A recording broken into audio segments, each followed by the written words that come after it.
दोस्तों सोचो एक ऐसी कहानी जिसमें ना कोई हीरो है ना कोई असली विलेन, बस एक सिक्का है। हाँ, एक साधारण सा सिक्का। और वो सिक्का तय करता है कि आप जिंदा रहोगे या मरोगे। अगर मैं आपसे कहूँ कि इस फिल्म का सबसे खतरनाक किरदार आपकी आंखों में देखकर सिक्का उछालेगा और कहेगा कॉल इट, बताओ हेड्स या टेल्स, और उसी एक जवाब पर आपकी जिंदगी टिकी होगी, तो क्या आप ये फिल्म देखना चाहोगे? आज मैं एक्सप्लेन करने वाला हूँ हॉलीवुड की उस फिल्म की जिसने ऑस्कर में बेस्ट पिक्चर जीता, जिसे आज तक क्राइम थ्रिलर जॉनर की सबसे खतरनाक फिल्मों में गिना जाता है और जिसका विलेन आज भी लोगों के सपनों में आता है। नाम है no country for old man. Video को आखिर तक जरूर देखना, क्योंकि इस फिल्म का एंडिंग इतना अजीब है कि 90% लोग पहली बार में समझ ही नहीं पाते, और मैं वो पूरा राज आपको आखिर में खोलूंगा। और अगर आप सोच रहे हो कि ये सिर्फ एक और क्राइम थ्रिलर होगी गन्स और गोलियों वाली, तो मैं आपको बता दूं ये फिल्म आपको हिलाकर रख देगी, क्योंकि यहाँ जो नियम आप बाकी फिल्मों में सीखते हो वो सब यहाँ टूट जाते हैं। कहानी की शुरुआत होती है साल 1980 के अमेरिका के टेक्सास राज्य की। जगह एक सूखा हुआ वीरान रेगिस्तान जैसा इलाका। यहाँ का शेरिफ है एड टॉम्बल, एक बूढ़ा थका हुआ पुलिस अफसर जो सालों से इस इलाके में कानून व्यवस्था संभाल रहा है। फिल्म की शुरुआत में ही उसकी आवाज में एक मोनोलॉग सुनाई देता है, जिसमें वो बताता है कि उसके दादा और पिता भी शेरिफ थे और वो पुराने जमाने के अफसरों की बात करता है जो कभी बंदूक तक नहीं रखते थे। लेकिन अब जमाना बदल चुका है। अब क्राइम इतना अजीब, इतना क्रूर हो गया है कि बूढ़े शेरिफ को समझ ही नहीं आता कि वो किससे लड़ रहा है।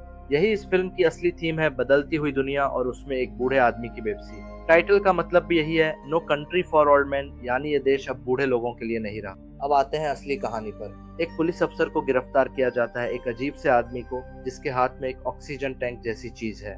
थाने में ले जाया जाता है उसे, लेकिन जैसे ही डिप्टी की नजर हटती है वो कैदी चुपचाप अपने हाथों की जंजीर आगे से पीछे नहीं बल्कि पीछे से आगे ले आता है बिना कोई आवाज किए, और फिर अगले ही पल वो उस जंजीर से डिप्टी का गला घोंट देता है। कोई हथियार नहीं, कोई गोली नहीं, बस हाथों की ताकत। यही है हमारी फिल्म का विलेन एंटन शिगर, और यहीं से आपको समझ आ जाता है कि ये कोई आम बदमाश नहीं है। शिगर थाने से निकलता है, एक पुलिस की गाड़ी चुराता है और रास्ते में एक अनजान आदमी को रोककर उसकी गाड़ी छीन लेता है। लेकिन तरीका देखिए, वो उस आदमी को मारता नहीं गोली से, बल्कि उस अजीब से ऑक्सीजन टैंक वाले औजार से उसके माथे पर एक हवा का झटका मारता है और वो आदमी वहीं ढेर हो जाता है। औजार असल में मवेशियों को मारने के काम आता है, कसाई खानों में इस्तेमाल होता है। तो सोचिए आदमी इंसानों को मारने के लिए जानवर काटने वाला हथियार लेकर घूम रहा है। यही चीज इस किरदार को बाकी सारे फिल्मी विलेन से अलग बनाती है। वो ठंडा है, बिना किसी इमोशन के, जैसे मौत खुद चलकर आ रही हो। अब कहानी मुड़ती है दूसरे किरदार की तरफ। एक आम आदमी वेल्डर का काम करता है, वियतनाम युद्ध में लड़ चुका है। एक दिन वो रेगिस्तान में शिकार खेलने जाता है, एक हिरण को निशाना बनाता है लेकिन चूक जाता है। हिरण के खून के निशान का पीछा करते हुए वो पहुंच जाता है एक ऐसी जगह जहां उसे कुछ बिल्कुल अलग नजर आता है। कई गाड़ियां, बिखरी हुई लाशें और चारों तरफ खून। ये असल में एक ड्रग डील था जो बुरी तरह बिगड़ गया था। मैक्सिकन तस्कर और अमेरिकी खरीदार आपस में भिड़ गए थे और सब मारे गए। मौत सावधानी से एक एक गाड़ी चेक करता है। एक गाड़ी में एक आदमी अभी भी जिंदा है, जख्मी हालत में पानी मांग रहा है। मौस उसे पानी नहीं देता, बस उसकी बंदूक उठा लेता है और आगे बढ़ जाता है। यही से कहानी में वो मोड़ आता है जो पूरी फिल्म को बदल देता है। मौस को एक ट्रक में ढेर सारा ड्रग्स मिलता है, लेकिन उसे इसमें दिलचस्पी नहीं। वो असली खजाने की तलाश में निकलता है और मिलता है उसे एक मरा हुआ आदमी पेड़ की छांव में बैठा, और उसके पास एक बैग।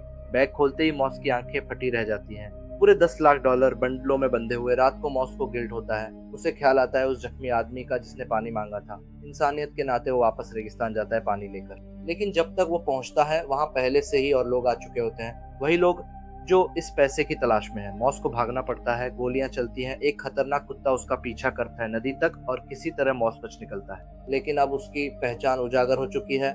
उसकी गाड़ी वहीं छूट गई है, उसका नंबर प्लेट उन लोगों के हाथ लग चुका है। अब मौस सिर्फ एक आम आदमी नहीं रहा, अब वो एक निशाना बन चुका है। यहाँ पर मैं आपसे एक सवाल पूछना चाहता हूँ, कमेंट में जरूर बताइएगा। अगर आपको रेगिस्तान में 10 लाख डॉलर मिल जाएं, तो क्या आप उठा लेंगे या पुलिस को बता देंगे? क्योंकि यही फिल्म का सबसे बड़ा सवाल है और आगे की कहानी में आपको इसका बहुत खतरनाक जवाब मिलने वाला है। अब वापस आते हैं एंटन शिगर। शिगर को इस मामले में लगाया जाता है पैसे वापस लाने के लिए, और यहाँ फिल्म का एक बेहद मशहूर सीन आता है। एक पेट्रोल पंप पर शिगर एक बूढ़े दुकानदार से बात कर रहा होता है। बातचीत बिल्कुल सामान्य लगती है, लेकिन धीरे धीरे माहौल में एक अजीब सी टेंशन भरने लगती है। शिगर उस बूढ़े आदमी से पूछता है, तुमने अपनी जिंदगी में सिक्का उछालकर सबसे ज्यादा क्या हारा है? बूढ़ा आदमी कुछ समझ नहीं पाता। शिगर एक सिक्का निकालता है, उछालता है, अपनी बांह पर रोक लेता है और कहता है, बोलो हेड्स या टेल्स। बूढ़ा आदमी डर के मारे पूछता है कि दांव पर क्या लगा है? शिगर का जवाब सुनकर रूह कांप जाती है। सब कुछ, तुम अपनी पूरी जिंदगी दांव पर लगा चुके हो, बस तुम्हें पता नहीं था। ये सीन दिखाता है कि शिगर के लिए जिंदगी और मौत कोई फैसला नहीं है, बल्कि सिर्फ एक किस्मत का खेल है। वो खुद को भगवान नहीं समझता, बल्कि खुद को किस्मत का एक जरिया मानता है, जैसे वो सिर्फ वही कर रहा है जो होना तय है। अब कहानी में तीसरा बड़ा किरदार आता है कार्सन वेल्स। ये एक प्रोफेशनल बाउंटी हंटर है जिसे पैसे वापस लाने के लिए और शिगर को रोकने के लिए भेजा जाता है। वेल्स बहुत होशियार है, बहुत अनुभवी है, लेकिन वो शिगर को कम आंकने की गलती कर बैठता है। वेल्स मॉस को अस्पताल में ढूंढ निकालता है क्योंकि मॉस उस भागदौड़ में जख्मी हो चुका होता है और उसे समझाने की कोशिश करता है कि पैसे लौटा दो वरना शिगर तुम्हें और तुम्हारी बीवी को नहीं छोड़ेगा। लेकिन मॉस इतना जिद्दी है कि वो पैसे लौटाने से मना कर देता है। यहीं से आपको मॉस के किरदार की एक अहम बात समझ आती है। वो सोचता है कि वो हालात को कंट्रोल कर सकता है, कि वो खुद शिगर से निपट सकता है, लेकिन असलियत में वो सिर्फ एक शतरंज की बिसात पर मोहरा है जिसे शिगर कभी का मात दे चुका है। इसके बाद आता है फिल्म का सबसे खतरनाक सीन। वेल्स होटल के कमरे में शिगर का इंतजार कर रहा होता है। असल में शिगर पहले से ही वहां छुपा बैठा है। दोनों की बातचीत होती है। वेल्स कोशिश करता है डील करने की, अपनी जान बचाने की, लेकिन शिगर एक अजीब सा सवाल पूछता है, अगर जिस नियम पर तुम चलते हो वही नियम तुम्हें यहाँ तक ले आया तो उस नियम का क्या फायदा। और फिर बिना किसी हिचकिचाहट के वो वेल्स को मार देता है। इसी बीच फोन की घंटी बजती है। वो मॉस का फोन होता है। शिगर फोन उठाता है और मॉस को सीधा चैलेंज देता है, तुम्हें मुझसे मिलना होगा। यहाँ से कहानी और भी खतरनाक मोड़ लेती है। अब यहाँ थोड़ा रुककर मैं आपको शेरिफ बेल और उसके डिप्टी वेंडल की कहानी में भी ले चलता हूँ, क्योंकि ये दोनों किरदार फिल्म में हल्का फुल्का ब्रेक भी देते हैं और साथ ही कहानी को आगे भी बढ़ाते हैं। जब बेल और वेंडल पहली बार उस खूनी घटनास्थल पर पहुंचते हैं जहां मॉस को पैसे मिले थे, तो वेंडल हैरान होकर पूछता है कि इतनी लाशें देखकर भी कोयोट जानवर उनके पास क्यों नहीं आए। बेल मजाक में कहता है कि शायद कोयोट मैक्सिकन लोगों को नहीं खाते। ये डायलॉग सुनने में हल्का लगता है, लेकिन असल में ये दिखाता है कि बेल कितनी बार अपन मजाक के पीछे अपने अंदर के डर और थकान को छुपाता है। वेंडल आगे कहता है कि ये तो पूरी जंग जैसा लग रहा है, और यही एक लाइन पूरी फिल्म का इशारा दे देती है कि ये कोई आम पुलिस केस नहीं है, ये कुछ बहुत बड़ा और बहुत खतरनाक है। इसी दौरान बेल एक दिन एक ट्रक को रोकता है जिसमें 8 लाशें नीली चादरों में लिपटी हुई भरी होती हैं। ट्रक ड्राइवर बिल्कुल बेफिक्र होकर कहता है कि तिरपाल की एक रस्सी ढीली हो गई थी, इसलिए लाशें दिख गई। बेल को समझ आ जाता है कि ये पूरा इलाका अब ड्रग तस्करों के लिए एक खुला मैदान बन चुका है जहां इंसान की जान की कोई कीमत नहीं रही। ये छोटा सा सीन फिल्म की उस थीम को और मजबूत करता है जो शुरुआत से चली आ रही है। दुनिया इतनी क्रूर चुकी है कि अब पुराने जमाने के कानून और अखलाक काम ही नहीं करते। अब चलिए वापस चलते हैं मॉस और शिगर के बीच की उस बिल्ली चूहे वाली खतरनाक भागदौड़ पर, जो फिल्म का सबसे टेंशन भरा हिस्सा है। मॉस डेल रियो शहर के एक मोटल में रुकता है और अपने पैसों के बैग को छुपाने के लिए एक बहुत ही चालाक तरीका अपनाता है। वो कमरे की छत में लगे एयर डक्ट यानी हवा की नली का ढक्कन खोलता है और पैसों वाले बैग को एक डोरी बांधकर उस नली के अंदर धकेल देता है, ताकि अगर कोई कमरे की तलाशी भी ले तो उसे पैसे ना मिले। यही वो रात होती है जब शिगर उसी मोटल तक पहुंच जाता है।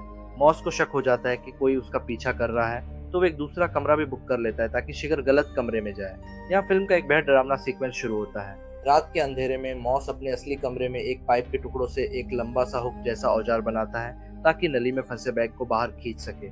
ठीक उसी वक्त दूसरी तरफ शिगर अपने मोटल कमरे अपने खतरनाक हथियार तैयार करता है, एक साइलेंसर लगी शॉटगन और वही मवेशी मारने वाला एयर टैंक। दोनों किरदार एक साथ अलग अलग कमरों में अपने अपने काम में जुटे होते हैं और दर्शक की सांसें अटकी रहती हैं कि अब क्या होगा। शिगर पहले मॉस के पुराने कमरे में पहुंचता है जहां गलती से एक मैक्सिकन तस्कर पहले से ही मौजूद होता है। शायद वो भी पैसों की तलाश में आया होता है। दोनों के बीच जबरदस्त गोलीबारी होती है और इसी शोर की वजह से मॉस को पता चल जाता है कि खतरा बिल्कुल करीब है। इसके बाद शिगर अपने ट्रांसपॉन्डर की मदद से असली कमरे तक पहुंचता है जहां मॉस छुपा बैठा है। दरवाजे के नीचे से रोशनी में एक परछाई नजर आती है, शिगर के पैरों की परछाई जो दरवाजे के ठीक बाहर खड़ा है। मॉस अपनी शॉटगन दरवाजे की तरफ तान लेता है, उंगली ट्रिगर पर कस जाती है। ये पूरा सीन बिना किसी बैकग्राउंड म्यूजिक के फिल्माया गया है, सिर्फ सन्नाटा है और यही खामोशी दर्शकों के दिल की धड़कन तेज कर देती है।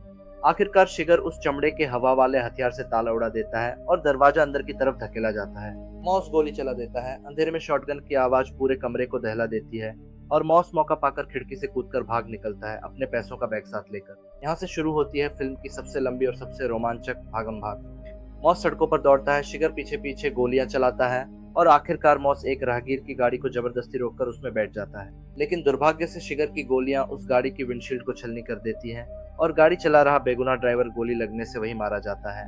मॉस किसी तरह गाड़ी को संभालकर आगे बढ़ाता है, खुद भी बुरी तरह जख्मी हो चुका होता है। यही वो पल है जब आपको समझ आता है कि मॉस अब सिर्फ पैसों की लड़ाई नहीं लड़ रहा, बल्कि सीधा अपनी जान की भीख मांग रहा है। दोस्तों, अगर आपको ये एक्सप्लेनेशन पसंद आ रहा है तो वीडियो को लाइक जरूर कर दीजिए, क्योंकि अब जो आने वाला है वो इस फिल्म का सबसे चौंकाने वाला हिस्सा है और शायद हॉलीवुड इतिहास का सबसे अनोखा एंडिंग भी। मॉस अब समझ चुका है कि वो अकेले शिगर से नहीं जीत सकता। वो अपनी बीवी कार्ला जीन को अपनी माँ के पास भेज देता है ताकि वो सुरक्षित रहे। वो खुद पैसे लेकर अलग अलग शहरों में छुपता फिरता है, मोटल बदलता रहता है, लेकिन शिगर के पास एक ट्रांसपॉन्डर है, एक ट्रैकिंग डिवाइस जो उसी पैसों के बैग में छुपा है। इसी वजह से शिगर हर बार मॉस को ढूंढ निकालता है, चाहे मॉस कितना भी छुप कर रहे। एक के बाद एक मोटल में खतरनाक मुठभेड़ें होती हैं, गोलियां चलती हैं, लोग मारे जाते हैं। मॉस किसी तरह खिड़की से कूदकर भागता है, पैसों का बैग नदी के उस पार फेंक देता है ताकि वो सुरक्षित रहे, और खुद बुरी तरह जख्मी हालत में मैक्सिको की तरफ भाग जाता है। गाने बजाने वाले संगीतकारों से वो मदद मांगता है और उसे अस्पताल पहुंचाया जाता है। इस पूरे सीक्वेंस में आपको मॉस की हिम्मत और उसकी जिद दोनों साफ दिखती है। वो हार मानने को तैयार नहीं है, चाहे कुछ भी हो जाए। वो अपनी बीवी को एल पासो शहर के एक मोटल में बुलाता है, प्लान बनाता है कि पैसे देकर उसे प्लेन में बिठा देगा और खुद बाद में शिगर से निपटेगा। लेकिन जो होता है वो किसी को उम्मीद नहीं होती। अब मैं आपको वो सीन बताने जा रहा हूँ जो इस फिल्म को बाकी सभी क्राइम फिल्मों से अलग बनाता है। ध्यान से सुनिएगा, क्योंकि यही वो पल है जो सबसे ज्यादा लोगों को कंफ्यूज करता है। मॉस मोटल के कमरे में है। बाहर स्विमिंग पूल के पास एक औरत उससे फ्लर्ट करने की कोशिश करती है, लेकिन मॉस मना कर देता है क्योंकि उसकी बीवी आने वाली है। कुछ देर बाद शेरिफ बेल को दूर से गोलियों की आवाज सुनाई देती है। वो तुरंत मोटल की तरफ भागता है। जब वो पहुंचता है तो मंजर बेहद भयानक होता है। मॉस मरा पड़ा है, गोलियों से छलनी, और हैरानी की बात इस सीन में शिगर कहीं नजर नहीं आता। हमें दिखाया ही नहीं जाता कि मॉस को असल में किसने मारा। एक पूरी तरह से अलग गैंग मैक्सिकन तस्करों का गिरोह मॉस तक पहले पहुंच जाता है और उसे मार डालता है इससे पहले कि शिगर वहां पहुंच पाए। अब जरा सोचिए, पूरी फिल्म हमें दिखाती रही कि यही तो असली फाइनल फाइट होने वाली है, हीरो और विलेन का आमना सामना, लेकिन डायरेक्टर्स ने जानबूझकर वो सीन हमें दिखाया ही नहीं। ये कोई गलती नहीं है, ये फिल्म का सबसे बड़ा मैसेज है। ये फिल्म हमें बताती है कि असली जिंदगी में कहानियां वैसे खत्म नहीं होती जैसे फिल्मों में होती हैं। यहाँ कोई हीरो आखिर में जीतता नहीं, कोई ड्रामेटिक फाइट नहीं होती। मौत अचानक आती है, बिना किसी वजह के, बिना किसी तैयारी के, बिल्कुल वैसे जैसे असल जिंदगी में होती है। अब सवाल आता है, शिगर का क्या होता है? उसकी कहानी भी बड़ी अजीब तरीके से खत्म होती है। पैसे वापस करने के बाद शिगर कार्ला जीन के घर जाता है, मॉस की बीवी के पास। उसने मॉस से वादा किया था कि अगर पैसे नहीं मिले तो वो कार्ला जीन को मार डालेगा। कार्ला जीन उससे कहती है कि उसे मारने की कोई जरूरत नहीं क्योंकि उसके पास पैसे नहीं है। शिगर फिर भी सिक्का निकालता है, लेकिन इस बार कार्ला जीन इनकार कर देती है सिक्का उछलवाने से। वो कहती है, सिक्के का कोई फैसला नहीं होता, फैसला तो तुम खुद करते हो। ये फिल्म का सबसे गहरा डायलॉग है, क्योंकि ये सीधा शिगर की पूरी सोच को चैलेंज करता है। शिगर को थोड़ी देर के लिए रुकना पड़ता है, लेकिन आखिर में वो अपने फैसले पर कायम रहता है। फिल्म हमें ये साफ नहीं दिखाती कि आगे क्या होता है, लेकिन जब वो घर से निकलता है तो उसके जूतों में खून के निशान दिखते हैं, यानी कार्ला जीन भी बच नहीं पाती। और फिर आता है फिल्म का सबसे अजीब, सबसे अनप्रेडिक्टेबल पल। शिगर अपनी गाड़ी में जा रहा होता है और एक चौराहे पर बिना किसी वजह के दूसरी गाड़ी उसकी गाड़ी में सीधा टक्कर मार देती है। एक साधारण सा कार एक्सीडेंट। शिगर बुरी तरह जख्मी होता है, उसकी बांह की हड्डी टूटकर बाहर निकल आती है। जो आदमी पूरी फिल्म में मौत बनकर घूमता रहा, वो एक मामूली से ट्रैफिक एक्सीडेंट में लगभग मर ही जाता है। ये भी फिल्म का एक बहुत गहरा मैसेज है, चाहे आप कितने भी ताकतवर हो, कितने भी खतरनाक हो, किस्मत किसी को नहीं छोड़ती। शिगर वहां से लंगड़ाते हुए निकल जाता है, कुछ बच्चों से अपनी शर्ट के बदले पैसे देकर मदद मांगता है और कहानी से गायब हो जाता है। ना उसे पुलिस पकड़ती है, ना उसे कोई सजा मिलती है। यही इस फिल्म का सबसे बड़ा झटका है, बुराई को कोई सजा नहीं मिलती। अब बात करते हैं शेरिफ बेल की, जो असल में इस पूरी फिल्म की आत्मा है। बेल पूरी फिल्म में शिगर के पीछे भागता रहता है, लेकिन कभी उसे पकड़ नहीं पाता। आखिर में बेल रिटायर होने का फैसला करता है। वो थक चुका है इस दुनिया से, इस बढ़ती हुई हिंसा से, जिससे वो समझ ही नहीं पाता। फिल्म के आखिरी सीन में बेल अपनी बीवी को अपने 2 सपने बताता है। पहला सपना उसे ठीक से याद नहीं, लेकिन दूसरा सपना बहुत गहरा है। वो सपने अपने पिता को घोड़े पर देखता है, बर्फीले पहाड़ों में, अंधेरी रात में। उसका पिता उसके पास से बिना कुछ कहे गुजर जाता है और बेल को दिखता है कि उसके पिता के हाथ में एक सींग है जिसमें आग जल रही है, बिल्कुल वैसे जैसे पुराने जमाने में लोग रात में रोशनी और गर्मी लेकर चला करते थे। बेल कहता है कि उसे सपने में पता था कि उसका पिता आगे जाकर अंधेरे और ठंड में कहीं आग जलाएगा, और जब बेल वहां पहुंचेगा तो उसका पिता वहीं इंतजार कर रहा होगा। लेकिन इससे पहले कि फिल्म पूरी तरह खत्म हो, एक और बहुत जरूरी सीन आता है जिसे बहुत कम लोग ध्यान से समझ पाते हैं। शेरिफ बेल रिटायर होने से पहले अपने रिश्तेदार एलिस से मिलने जाता है, जो खुद भी कभी लॉ एनफोर्समेंट में था, लेकिन ड्यूटी के दौरान गोली लगने से अब व्हीलचेयर पर है। एलिस अपने पुराने दिनों की एक कहानी सुनाता है, अपने परिवार के एक बुजुर्ग रिश्तेदार अंकल मैक की, जिसे उसके ही घर के दरवाजे पर कुछ लोगों ने गोली मार दी थी और वो सारी रात तड़पता रहा जब तक उसकी मौत नहीं हो गई। एलिस कहता है कि जो लोग उसे मारकर गए वो घोड़ों पर बैठे उसे मरता देखते रहे और फिर बिना कुछ कहे चले गए। बेल पूछता है कि क्या एलिस को कभी उस हत्यारे से बदला लेने का मन हुआ जब वो जेल से छूटा होता। एलिस का जवाब बहुत गहरा है। वो कहता है कि इससे कोई फायदा नहीं होता, क्योंकि जो चीज एक बार आपसे छिन जाती है वो वापस नहीं आती, चाहे आप कितना भी बदला ले लें। यही बातचीत बेल के अंदर एक बड़ा बदलाव लाती है। एलिस उसे समझाता है कि ये दुनिया हमेशा से क्रूर रही है, ये कोई नई बात नहीं है, बस अब ये क्रूरता एक नए रूप में सामने आई है। एलिस एक लाइन कहता है जो पूरी फिल्म का सार है, तुम जो हो रहा है उसे रोक नहीं सकते, ये तुम्हारे इंतजार में नहीं बैठा था। यानी दुनिया किसी एक इंसान के लिए रुकती नहीं, चाहे वो कितना भी अच्छा या ईमानदार अफसर क्यों ना हो। यही सोच बेल को आखिरकार रिटायरमेंट के फैसले पर पहुंचाती है, क्योंकि उसे एहसास हो जाता है कि वो अकेले इस बुराई की लहर को रोक नहीं सकता। यही फिल्म खत्म हो जाती है। कोई एक्शन नहीं, कोई धमाका नहीं, बस एक बूढ़े आदमी का एक सपना। तो इसका मतलब क्या है दोस्तों? ये सपना दरअसल उम्मीद की बात करता है। बेल की पूरी दुनिया अंधेरे और ठंड जैसी हो चुकी है, क्राइम, हिंसा, ऐसी बुराई जिसे वो समझ नहीं पाता। लेकिन उसका पिता जो उससे पहले इसी रास्ते से गुजरा था, वो आगे कहीं रोशनी और गर्मी लेकर जा रहा है। ये दिखाता है कि हर पीढ़ी को लगता है कि उनका जमाना सबसे मुश्किल है, लेकिन जिंदगी फिर भी आगे बढ़ती रहती है। बेल को उम्मीद है कि आगे कहीं ना कहीं रोशनी जरूर है, भले ही अभी वो उसे देख ना पाए। अब मैं आपको इस फिल्म की 3 सबसे बड़ी सीखें बताता हूँ, जो शायद आपने पहली बार में नोटिस ना की हो। पहली सीख, हमारे फैसले हमारी पूरी जिंदगी बदल सकते हैं, भले ही वो फैसला कितना भी छोटा क्यों ना लगे। मॉस अगर उस जख्मी आदमी को पानी देने वापस ना जाता तो शायद वो कभी पकड़ा ही ना जाता। दूसरी सीख, बुराई हमेशा तार्किक नहीं होती। शिगर के पास कोई असली मकसद नहीं है पैसों का, वो सिर्फ अपने अजीब से उसूलों पर चलता है और ये उसे इतना डरावना बनाता है। तीसरी सीख, जिंदगी हमेशा उस तरह खत्म नहीं होती जैसा हम उम्मीद करते हैं। ना हीरो जीतता है, ना विलेन को सजा मिलती है। ये फिल्म हमें असल दुनिया का आईना दिखाती है, जहाँ चीजें अक्सर अधूरी और अनफेयर होती हैं। और एक चौथी सीख भी है, जो शायद सबसे ज्यादा दिल को छू जाती है। बदलाव को रोका नहीं जा सकता, बस उसे स्वीकार किया जा सकता है। शेरिफ बेल पूरी फिल्म में इसी बात से जूझता रहता है। वो चाहता है कि दुनिया वैसी ही रहे जैसी उसके दादा और पिता के जमाने में थी, सीधी समझ में आने वाली, जहाँ अच्छाई और बुराई साफ नजर आती थी। लेकिन अब जो क्राइम हो रहा है उसमें कोई मकसद नहीं, कोई तर्क नहीं। यही चीज बेल को सबसे ज्यादा डराती है, इतना कि आखिरकार वो हार मानकर रिटायर हो जाता है। और यही वजह है कि इस फिल्म का नाम no country for old man रखा गया, क्योंकि ये दुनिया अब उन लोगों के लिए नहीं बची जो पुराने तरीकों से इसे समझने की कोशिश करते हैं। अगर आप गौर करें तो इस पूरी फिल्म में 3 किरदार असल में 3 अलग अलग नजरियों को दिखाते हैं। मॉस दिखाता है वो इंसान जो हालात से लड़ने की कोशिश करता है, अपनी ताकत और होशियारी पर भरोसा करता है, लेकिन आखिर में हार जाता है। शिगर दिखाता है वो ताकत जिसे ना पैसा रोक सकता है, ना दलील, ना दया, वो सिर्फ अपने बनाए हुए उसूलों पर चलता है। और बेल दिखाता है वो इंसान जो समझने की कोशिश करता है, लेकिन आखिर में सिर्फ इतना समझ पाता है कि कुछ चीजें समझी नहीं जा सकती, बस झेली जा सकती है। यही 3 नजरिए मिलकर इस फिल्म को इतना गहरा बना देते हैं कि एक बार देखने से बात पूरी समझ में नहीं आती। अब जरा गहराई से समझते हैं एंटन शिगर के किरदार को, क्योंकि यही किरदार है जिसकी वजह से ये फिल्म इतनी मशहूर हुई। शिगर पूरी फिल्म में एक बार भी गुस्से में नजर नहीं आता, कभी चिल्लाता नहीं, कभी जल्दबाजी नहीं करता। वो हर काम बड़े इत्मीनान से करता है, जैसे उसे पूरा यकीन हो कि जो होना है वो होकर रहेगा। यही ठंडापन उसे बाकी फिल्मी विलेन से बिल्कुल अलग बनाता है। ज्यादातर विलेन हमें डराते हैं चीख कर, धमका कर या क्रूरता दिखाकर, लेकिन शिगर डराता है अपनी शांति से। वो हर किसी से विनम्रता से बात करता है, सर और मैम कहता है, लेकिन उसी सांस में उनकी जान भी ले लेता है। ये कॉम्बिनेशन, विनम्रता और हिंसा का एक साथ होना, दर्शकों के दिमाग में एक अजीब सी बेचैनी पैदा करता है, और यही डायरेक्टर्स का मकसद भी था। शिगर के सिक्के वाले सीन को अगर आप ध्यान से देखें तो वो हर बार अलग मतलब निकालता है। पेट्रोल पंप वाले सीन में सिक्का उस बूढ़े दुकानदार की जान बचाता है, क्योंकि वो सही जवाब दे देता है। लेकिन कार्ला जीन वाले सीन में जब वो सिक्का उछलवाने से मना कर देती है, तब भी उसकी किस्मत वैसी ही होती है जैसी शिगर पहले से तय कर चुका होता है। इससे एक बहुत गहरी बात समझ आती है, शायद सिक्का कभी असली फैसला लेता ही नहीं था।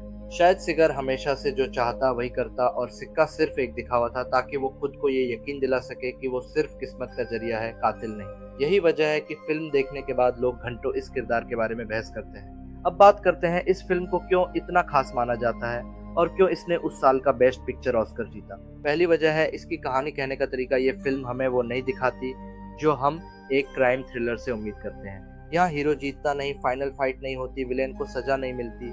ये सब देखकर पहली बार में दर्शक को झटका लगता है, लेकिन यही झटका इस फिल्म को यादगार बनाता है। दूसरी वजह है इसकी खामोशी। पूरी फिल्म में बैकग्राउंड म्यूजिक ना के बराबर इस्तेमाल हुआ है। ज्यादातर टेंशन वाले सीन में सिर्फ हवा की आवाज, कदमों की आहट या सन्नाटा सुनाई देता है। यही खामोशी असली जिंदगी जैसा एहसास देती है, जहाँ खतरा बिना किसी ड्रामेटिक म्यूजिक के अचानक आ धमकता है। तीसरी वजह है इसका फिलोसफिकल एंगल। ये फिल्म सिर्फ एक कैट एंड माउस चेज नहीं है, बल्कि ये इंसान की किस्मत, बुढ़ापे, बदलती दुनिया और अच्छाई बुराई के बीच के धुंधलेपन पर एक गहरी टिप्पणी है। शेरी बेल का किरदार दिखाता है कि कैसे एक अच्छा इंसान भी चाहे कितनी भी कोशिश कर ले, दुनिया की हर बुराई को रोक नहीं सकता। मॉस का किरदार दिखाता है कि एक छोटा सा लालच कैसे पूरी जिंदगी बर्बाद कर सकता है। और शिगर का किरदार दिखाता है कि बुराई कभी कभी बिना किसी वजह के, बिना किसी मकसद के भी मौजूद हो सकती है, और यही सबसे डरावनी बात है। चौथी वजह है इसका एक्टिंग और डायरेक्शन। जेवियर बार्डेम ने एंटन शिगर के किरदार को इतनी बारीकी से निभाया कि उन्हें बेस्ट सपोर्टिंग एक्टर का ऑस्कर मिला। उनका अजीब सा हेयर कट, उनकी ठंडी आवाज, उनका धीमा चलना, सब कुछ मिलकर इस किरदार को हॉलीवुड के सबसे यादगार विलेन में से एक बना देता है। टॉमी ली जोन्स ने शेरिफ बेल के थके हुए हताश इंसान को बेहद असरदार तरीके से दिखाया और जोश ब्रॉलिन ने मॉस के जिद्दी और बहादुर किरदार में जान डाल दी। तो दोस्तों, अब आप बताइए कमेंट में, इस फिल्म का कौन सा किरदार आपको सबसे ज्यादा डरावना लगा? एंटन शिगर, या फिर ये सोच कि किस्मत सच में सिक्के जैसी होती है? अगर आपको ये एक्सप्लेनेशन पसंद आया हो तो वीडियो को लाइक जरूर करें, चैनल को सब्सक्राइब करना ना भूलें और अगली फिल्म एक्सप्लेनेशन के लिए बेल आइकन दबाना बिल्कुल मत भूलिए। और हाँ, अगर आपको ये लगता है कि no country for old man जैसी और भी गहरी दिमाग हिला देने वाली फिल्में मुझसे एक्सप्लेन करवानी चाहिए तो कमेंट में उनके नाम जरूर लिखिए। मैं उन्हें जल्द ही अगली वीडियो में लेकर आऊंगा। मिलते हैं अगली वीडियो में, तब तक के लिए नमस्कार।